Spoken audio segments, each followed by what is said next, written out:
Am I the a-hole for calling the police on my client? I, 28 female, do babysitting on the weekends to make extra cash. There's one family definitely should have phased out by now, but the kids are cute, and if I don't have another job, it's easy money. My issue is the mom is never home on time. She used to not give me return times, but finally I started asking as it made it impossible to get anything done on the weekends. I'd go babysit so she could go to brunch, but she'd be gone from 11 a.m. to 7 p.m. My whole day was gone. After that, she'd start giving me times but never stick to them. She wouldn't even call to tell me. She would just stay out. Then on Saturday, I got to her house at 6, and she was supposed to be home by 9. I told her she needed to be on time because I had plans to go out with friends. I was even getting ready at their house after I put the kids to bed. She promised. Of course, 9 p.m. rolls around and she's not home. I call her, no response. Text, no response. Another hour, nothing. Still calling and texting. Finally, it is midnight, and by this point, my plans are long ruined. But I'm pissed and exhausted. I call her and leave a voicemail saying if she's not home in the next hour, I'm considering the kids abandoned and calling the cops. I also text her this. I try calling her 30 minutes later, and it goes to voicemail on the second ring. I text her again and she leaves me on read. If she had reached out saying, hey, I'm staying out until X time, I would have stayed. I don't know any of her family nor the father of the kids, so I can't call them. I gave her a grace period of 15 minutes and tried calling again. Finally called the cops, non-emergency line. They showed up and I showed our agreement and text from earlier in the week, confirming that she'd be home by 9. They tried contacting her and she didn't answer. I was dismissed and they took the children to the police station. I go home and go to bed. Then I am awoken at 3 a.m. by a frantic call. It's her. Where are the kids? Why aren't you here? I tell her I followed through on my threat and to check the police station. She cursed me out, but I hung up and went to bed. The next day, she sends me an essay saying the kid's father was called, and there is a Department of Children and Families investigation launched against her. She called me every name under the sun, but I didn't think I was wrong, until I spoke to a friend with kids. She said I should have just waited it out and refused to ever sit for her again. She asked if her potentially losing her kids was worth me being petty. Now for the top comments. Not today home. One thing I've learned from true crime is the wait 24 hours to file a missing person thing is a myth. She wasn't where she said she'd be when she said, and wasn't responding to any communication. She was in fact a missing person at that point. You're just out here saving a life, Opie. Not stay home. Wait 24 hours to file a missing person thing. That notion is infuriating. What if you are shopping with your toddler and they disappear? Do you really expect the cops to say that you have to wait 24 hours before they do anything? Her behavior is absolutely irresponsible. She deserves a DCF investigation if she can't be bothered to even respond. If this were like some serious one-time emergency, I'd think, oh wow, a one-time emergency. Maybe she, for whatever reason, wasn't able to get back to you. But no, this is a repeated deal. Came here to say this. As a single parent, there are several things that would be red flags. 1. Lack of response. 2. What on earth as a parent am I doing that I'm not responding to my sitter? 3. Seriously, what was she doing to not be home till 3 a.m.? Even a date night / hookup. You were checking the phone to make sure everything is okay. I'm saying this knowing and admitting being a single parent is hard. It's challenging and can be draining, but it's no excuse to be MIA like this. At 3 a.m. she notices? According to her, she was ignoring my calls, and since I didn't know where she was going, she just said she was going to dinner with friends. The police couldn't search for her, just call her. Eventually she came home and saw no one was there. She was ignoring the calls of the person who was watching her children. You are so not stay home. That woman deserves to lose her children. What if Opie was calling about an emergency regarding the children? Next story. Am I the a-hole for letting my youngest niece live with me? My youngest niece is 16 and she asked me to fight for her to live with me and my husband. My husband was on board, so I did, and it pissed my sister off. My niece is the result of an affair my sister had while she was married to her other 3 kids' father. When my sister's ex found out, he left her. And my niece's father didn't want to be part of her life either, so she was left with my sister. 3 siblings who resented her because of how she was born, and I believe for a few years at least that her mom's ex should still be responsible for her. When she was 6, he told her if she ever spoke to him again, she would be sorry, that she was disgusting and not his problem to deal with. My sister has never given my niece the love she deserves.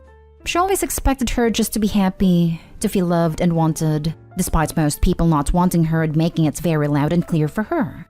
They fought a lot the last couple of years, an account of my sister not understanding why my niece was making such a big deal out of everything. I think what really made my niece want to leave is when her brother told her everybody wishes she was dead, that they wish she had never been born, that she was a mistake and a stain on the family, just like their mom. And my sister never comforted her or anything. Like I said, my sister is now mad, and some of the family judge me for taking her from her mom when she's doing her best. And part of me wonders if I may have made things worse. It's hard for me to see it that way, but with my family saying what they are, I feel like I need to know. Not today, Hall. That poor child is innocent. Your sister is horrible, and her affair partner is a deadbeat. Who cares if your sister is pissed? She screwed up her own life and the lives of her children.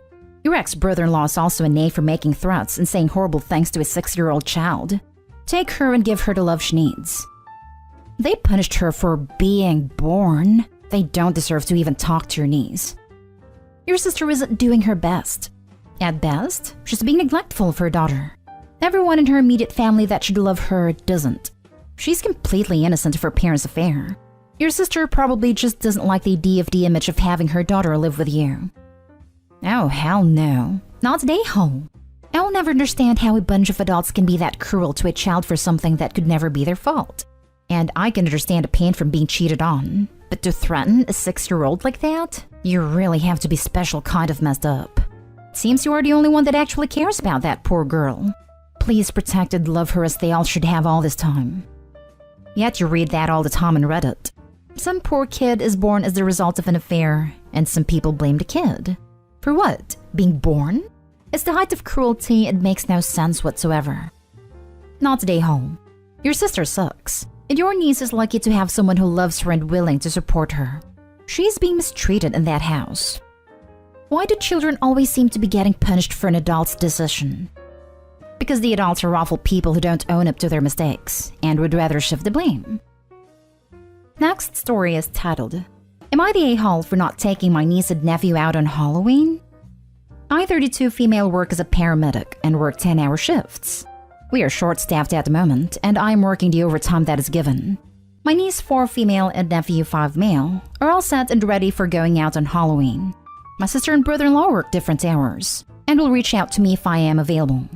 Halloween is coming up, and they are traveling Saturday for a funeral and will be returning Monday. They did ask me if I could watch them, and I told them that I was working a 10-hour shift Saturday. Sister and brother-in-law think I work too much and don't spend a lot of time with the niece and nephew. Niece and nephew will be staying with our parents. 3 co-workers called out for Sunday and they filled 2 of the slots, so I told them that I would take/cover the shift for Sunday. My mother asks me if I could take them out on Halloween. I told them that I could not, as I had to work until midnight. She calls me and says that I will be ruining their first Halloween. I tried to explain that work is short-staffed and is a priority. My sister texted me a few times calling me a horrible aunt and to change my priorities to my niece and nephew. Not today, home. This subreddit drives me insane, and yet I can't stay away. What in the absolute heck is wrong with people? 1. It's your life. Work as much as you want/need to. 2. Time with your niece and nephew is great, but it is not an obligation. 3. If your area is anything like mine, we need every damn paramedic we can find. 4. Thank you for the work you're doing. Always, but particularly now. Now, if you'll excuse me, I'm going to scream into a pillow. Lol, I totally get what you were saying. This sub can make me so mad. And yet, here I am. Am I the a-hole if I find all of the a-holes from here and yell at them? Sister and brother-in-law think I work too much and don't spend a lot of time with niece and nephew. They aren't your kids, so what if you work too much? She calls me and says that I will be ruining their first Halloween. Not really. The funeral isn't your fault or your sister/brother-in-law's fault. Life happens. Why aren't your parents taking the kids? Grandparents usually love to be involved in things like that, especially first-time events. My sister texted me a few times calling me a horrible aunt and to change my priorities to my niece and nephew. Same argument can be applied to your sister/brother-in-law. They should prioritize their kids' Halloween experience over a funeral. Exactly. Like, if my brother decides to have kids, I should use that to determine my career choice? Obviously not. I'm the only one of my siblings to have kids and I have never asked them to babysit. They didn't choose that. It's awesome when they spend time with my kids since my kids adore them, but it's not an obligation. You have work. It's important to work, but that doesn't even matter. Also, you could have plans and those plans could be staying home alone, and it's still okay to say no. Why can't your mom take them? Also, why is a 4-year-old and a 5-year-old having their first Halloween this year? I like the part about how your sister and brother-in-law think you need to spend more time with their kids. Translation? They want more free babysitting. These aren't your children, nor do they need to be your priority. They sometimes call me right in the middle of the shift to watch the kids. Next story. Am I the a-hole for calling CPS and the police on my friend? This happened a few weeks ago and I'm wondering if I'm the wrong. I, 24 female, have a now ex friend, 20 female, who I call Susie, who's got a little boy, 3, who I call Timmy. A few weeks ago, she came to my apartment asking if I could watch her son for a bit, and I said no because I was busy. An hour later, she came back asking again, and I said yes, but only for an hour. So me and Timmy are having a fun time playing when she came back asking if I could watch him for a few more hours. I said fine, because he's a lovely boy, and I had a time. 2 hours passed and I called her to know when she's picking him up. No answer. I texted, I called numerous times with no answer. When I get a text on my way, 3 to 4 hours passed, she still hasn't picked him up. No calls, no text, nothing. Also, Susie's an addict. Now I'm mad because Timmy misses his mama and started getting fuzzy. So I called her again and again, but I just get a text back just a few more minutes, which was a total lie. I put Timmy in bed because now it was getting close to midnight when I got a call from Susie asking if it's possible to leave him here for the night and she would pick him up in the morning. I said no because I didn't have anything for a night for him, like clothes, and said you have to pick him up now.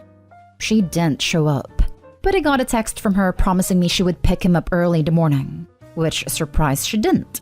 Now I'm really pissed because I felt used. I called her 40 times and sent 50 text messages with no response. So I called the police asking what I could do, and they called CPS asking me for the whole situation. Afterwards, CPS called Susie's mother, who came to pick him up. An hour after her mother came to pick up Timmy, I got a call from Susie saying she's on her way.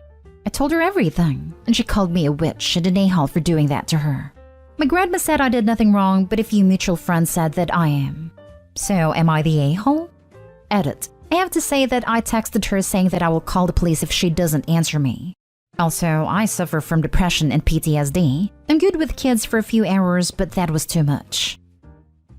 It's her child, her responsibility.